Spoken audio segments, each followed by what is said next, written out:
सभी मित्रों को मेरा प्यार भरा नमस्कार। साथियों, एक बार एक जंगल में हिरन का झुंड रहता था। सभी हिरन जंगल में हरी भरी घास खाते और खुशहाल रहते।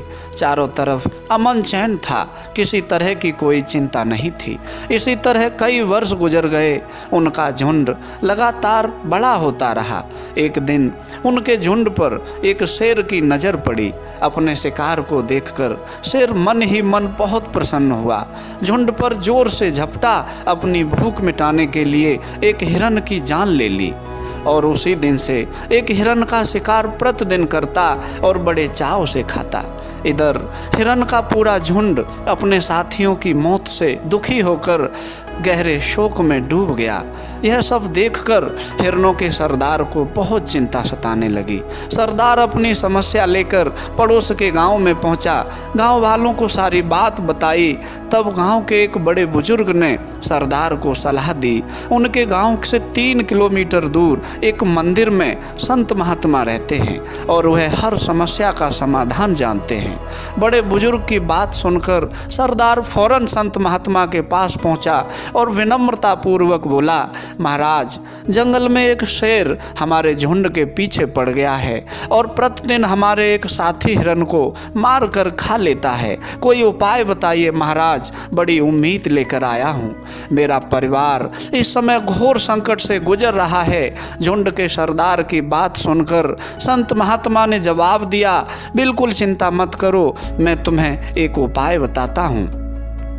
इस उपाय के द्वारा तुम अपने सभी साथियों को बचा सकते हो। और बोले, एक मंत्र है, इसे याद कर लेना।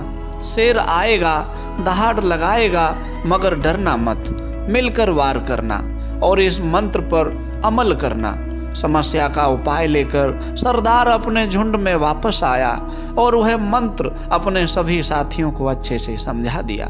थोड़ी देर बाद जब शेर उनके पास शिकार करने आया तो सभी हिरन जोर जोर से चिल्लाने लगे, शेर आएगा, दहाड़ लगाएगा, मगर डरना मत, मिलकर वार करना। सभी हिरन अपने सरदार सहित इस मंत्र का उच्चारण जोर जोर से करते रहे, लेकिन कातिल शेर एक हिरन को मारकर अपने साथ ले गया। इस दुर्घटना के बाद हिरन फिर घबराने लगे। सरदार दोबारा संत महात्मा के पास पहुंचा और कहा, प्रभु, आपके मंत्र ने बिल्कुल काम नहीं किया। वह खूनी शेर एक बार फिर हमारे साथी को मारकर अपने साथ ले गया। तब संत महात्मा कहने लगे, तुम सभी ने इस मंत्र का सिर्फ उच्चारण किया, परंतु इस पर अमल नहीं किया। अगर तुम इस मंत्र पर अमल करते और उस खूंखार शेर पर एक साथ मिलकर वार करते, तब वह तुम्हारा कुछ नहीं बिगाड़ पाता और अपने प्राण बचाकर वहाँ से भागने की कोशिश करता। अमल करना, यही तो वो करिश्मा है जो तुम्हारे साथी हिरन की जान बचा सकता था। प्यारे दोस्तों, ज्ञान तो सभी लोगों के पास होता है, लेकिन कामयाबी उन्हीं को मिलती है जो इस ज्ञान पर अमल करते हैं। सही जगह पर और सही समय पर अमल करने से ज्ञान शक्ति में बदल जाता है और यही शक्ति इंसान को शक्तिशाली बनाती है। महापुरुषों के सुंदर सुंदर विचार तो तमाम लोग सुनते हैं, लेकिन उन पर अमल नहीं करते। जो लोग अमल करते हैं वो स्वयं महापुरुष बन जाते हैं। किसी ने खूब कहा है, मुश्किलों से भाग जाना आसान होता है, हर पहलू जिंदगी का इम्तिहान होता है। डरने वालों को मिलता नहीं कुछ जिंदगी में, लड़ने वालों के कदमों में जहान होता है। प्यारे दोस्तों, यदि कहानी अच्छी लगी हो तो लाइक, शेयर और सब्सक्राइब करना